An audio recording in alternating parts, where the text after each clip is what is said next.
All right, so you guys sent in some really fascinating stuff about Christianity, how it rose, and the impact it's had. Yeah.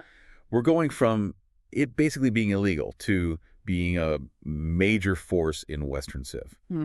You ready to have your mind blown a little bit? Mm-hmm.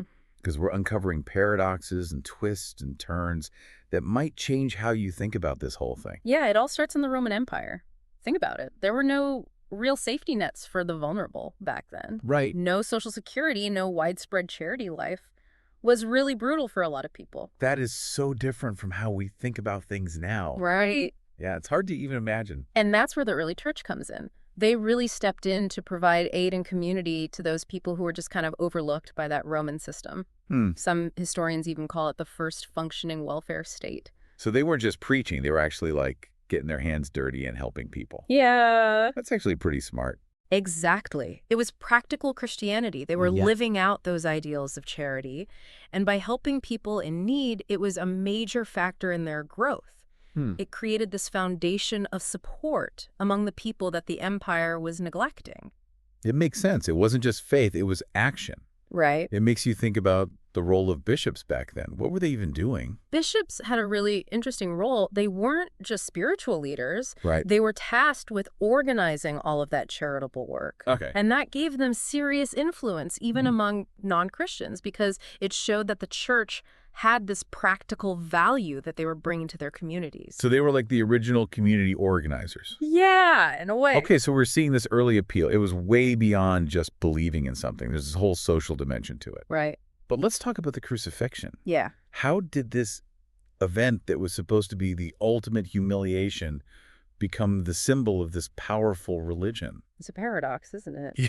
To the Romans, crucifixion was for the absolute lowest of the low. Yeah. A public display of Roman power and the ultimate punishment. Yeah. And yet this becomes Christianity's central image. It's like they completely flipped the script. Exactly. Yeah. And Christ himself, he reinforces this whole concept of like overturning the hierarchy.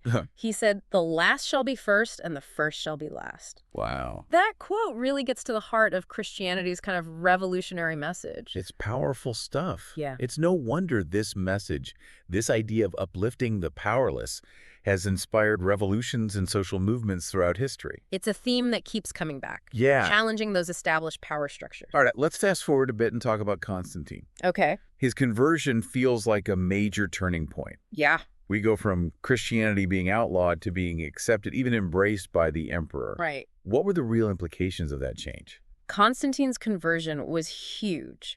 His Edict of Milan in 313 CE granted religious freedom to Christians, a total change from the persecution they'd been facing. Yeah. This really allowed the faith to take root and flourish openly in Roman society. I bet those early Christians were like, phew, finally. Absolutely. Yeah.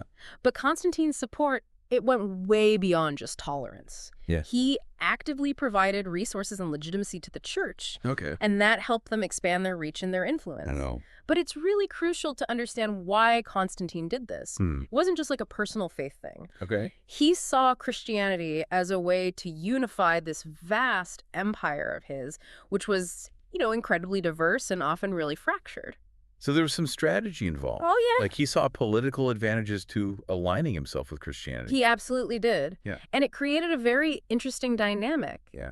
Think about it, this concept of one all-powerful God. Right. It kind of mirrored Constantine's own ambition as a single emperor ruling over a unified people. But this move also laid the groundwork for this really complex relationship between church and state that we still grapple with today. Who really holds the power? Where is the line? Yeah. These questions become central to the story of Christianity moving forward. Yeah. It's fascinating stuff. It is. Makes you think. All right, well, we're going to take a quick break. And when we come back, we'll dive even deeper into Christianity's lasting impact and how it's still shaping the world today. Sounds good.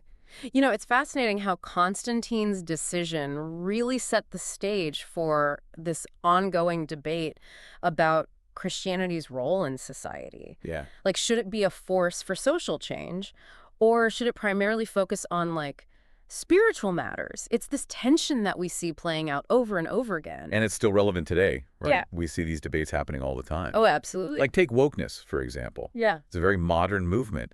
But some argue it has roots in Christian thought, which is Kind of wild when you think about it. It might seem surprising, but there are definite connections. Wokeness, with its focus on social justice and challenging power structures, it actually echoes some core Christian principles. Remember that line from the Bible we talked about earlier? The last shall be first. Yeah. That idea has fueled so many movements for social change throughout history. So even if some modern activists aren't like explicitly religious, All right. they're still drawing on that deeper current of Christian thought about equality and justice. Precisely. It's like this thread running through Western history, this idea that we have a moral obligation to uplift the marginalized and fight for a more just world. Okay, so wokeness might be a modern example, but we see this same dynamic at play in earlier movements, right? Absolutely. Think about the civil rights movement in the U.S. Martin Luther King Jr., a Baptist minister, he was deeply influenced by his Christian faith. Right. He talked about the need to redeem the soul of America, to create a society where everyone was treated with dignity and respect. Powerful stuff. Yeah, and his message resonated with so many people because it tapped into that deeper well of Christian ethics, even though the movement itself was diverse and included people from many different backgrounds. Yeah, that makes sense. Yeah. Those ideas of love and compassion and justice Right. are not just religious concepts. No. They're fundamental human values that have been shaped in part by Christianity's long influence on Western culture. But it's not just social movements. Right. Christianity's had a massive impact on how we think about everything. Totally. Art, literature, law, government, you name it. It really has permeated every aspect of our lives. Yeah. I think one of the most significant contributions is this concept of universal love. Okay. You know, before Christianity, love was often seen as this very limited thing, tribal even. Freckles. You loved your family, your clan, your city-state. But Christianity, it expanded that circle of love to encompass all of humanity. Wow, that's huge. Yeah. It's like it planted the seed for this idea of a global community Yeah. where everyone is valued and worthy of respect Yeah. simply because they're human. Exactly. And that shift in perspective has had a profound impact on everything from our art and literature, which often explore themes of human connection and empathy, to our laws and institutions, which ideally are designed to protect the rights and dignity of all citizens. And we can see how that emphasis on individual worth ties into things like human rights, Absolutely. which are so central to our understanding of a just society today. Right. But, and this is crucial to remember, Christianity's influence hasn't always been positive. Right. There are definitely some dark chapters in its history, Yeah. times when it's been used to justify oppression, violence, and tolerance. We can't shy away from that, can we? No, we can't. The Crusades, the Inquisition, these are events that remind us that even the most well-intentioned ideas Right. can be twisted and misused to cause harm. Absolutely. And we need to acknowledge that complexity, that tension between the good and the bad when we're talking about Christianity's impact on the world. It's not a simple story. No, it's not. It's like anything else. Yeah.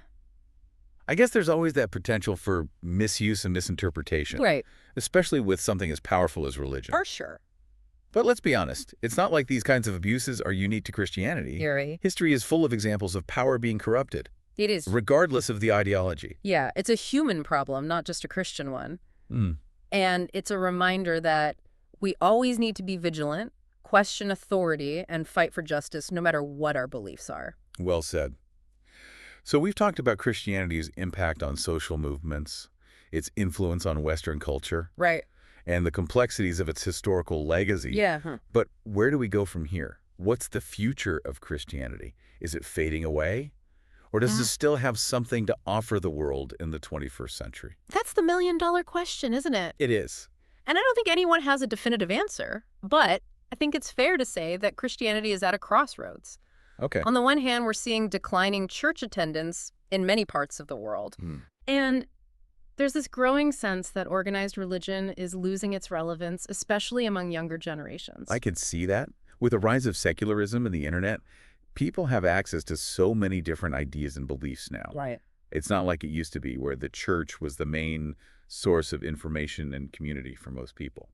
You're right. The landscape has definitely changed, but I think it's important to remember that Christianity has always been evolving. Okay. It's not static. Yeah. It's adapted and reinvented itself throughout history. Right. And I think that's key to its survival in the modern world. So what does adaptation look like in this context? Well, we're already seeing some interesting trends. For example, there's this growing movement of progressive Christianity, Right. which is more open to things like same-sex marriage, women in leadership roles, and a real focus on social justice. Hmm. It's a way of kind of reconciling traditional faith with more modern values. It's like they're taking the best of both worlds, holding on to those core values of Christianity while also recognizing that the world has changed. Exactly. And some of the old interpretations need to be updated. Right. And then there's this growing interest in spirituality and mysticism, Mm. which might lead some people back to Christianity or other faith traditions. Okay. It's like people are searching for meaning and connection in a world that often feels chaotic and disconnected. So there's a hunger for something more,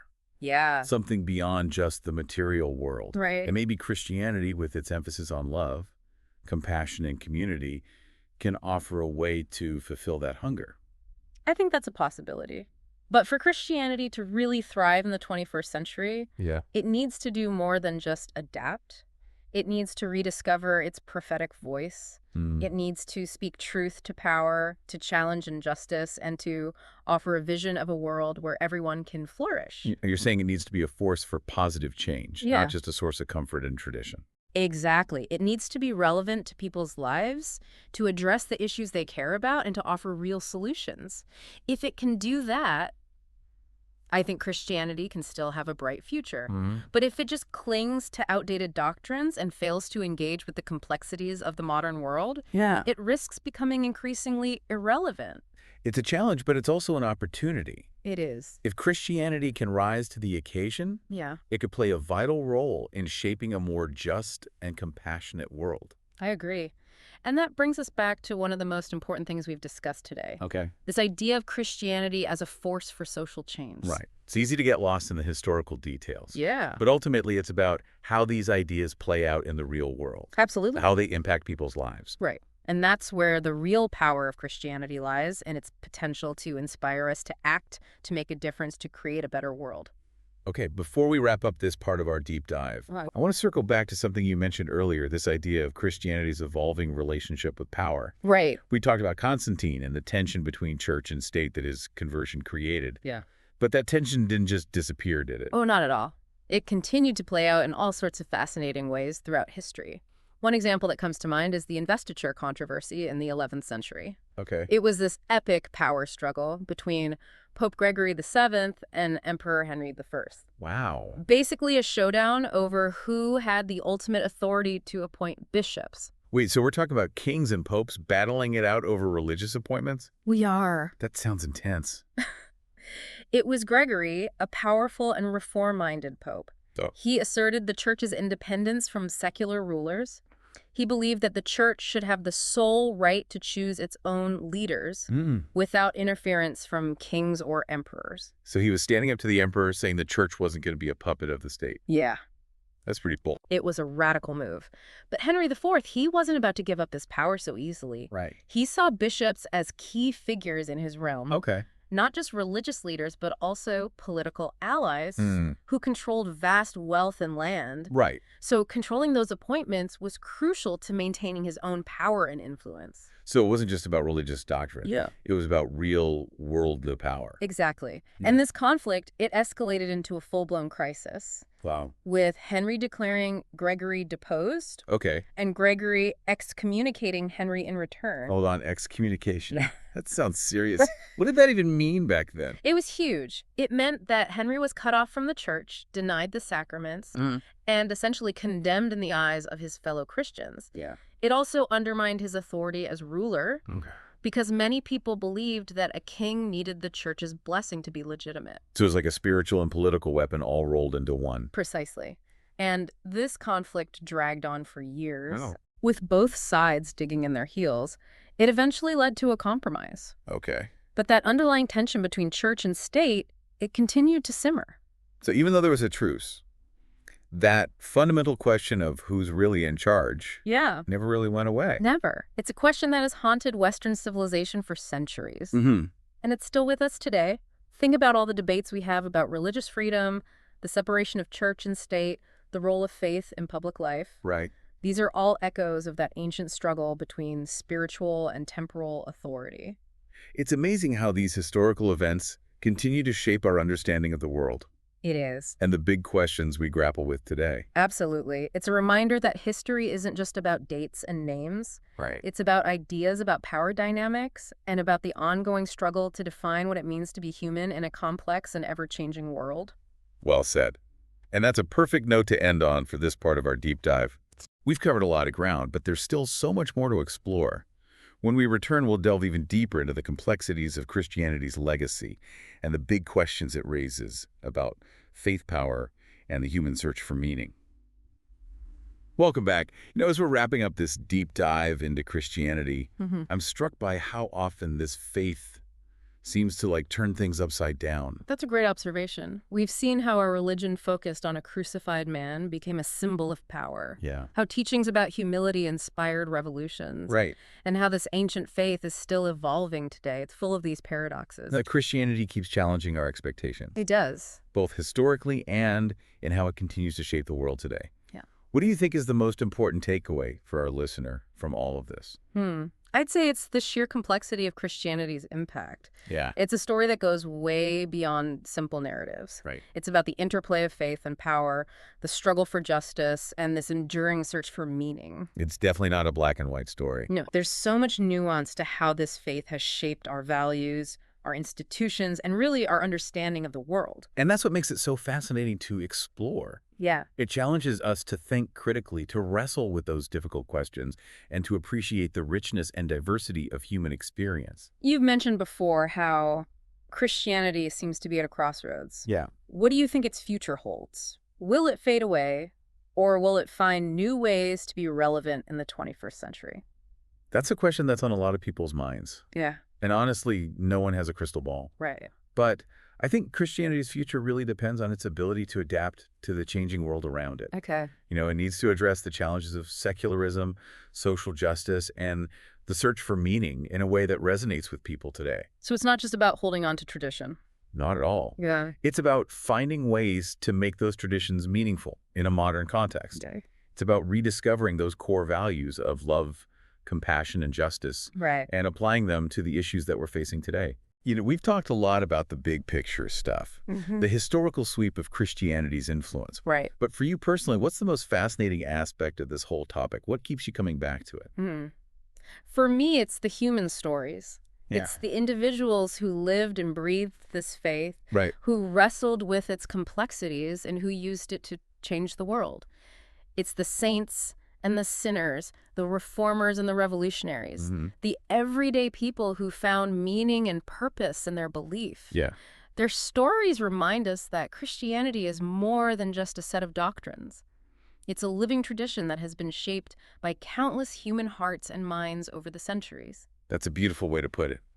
It reminds us that history isn't just about these abstract forces. It's not. It's about people, their choices, and the impact they have on the world. Exactly. And those choices, even the seemingly small ones, Yeah. they can ripple outwards and create these waves of change that we might never fully comprehend. So as we wrap up this deep dive, what's one question you'd like to leave our listener with? Something to ponder as they continue to explore this fascinating topic on their own.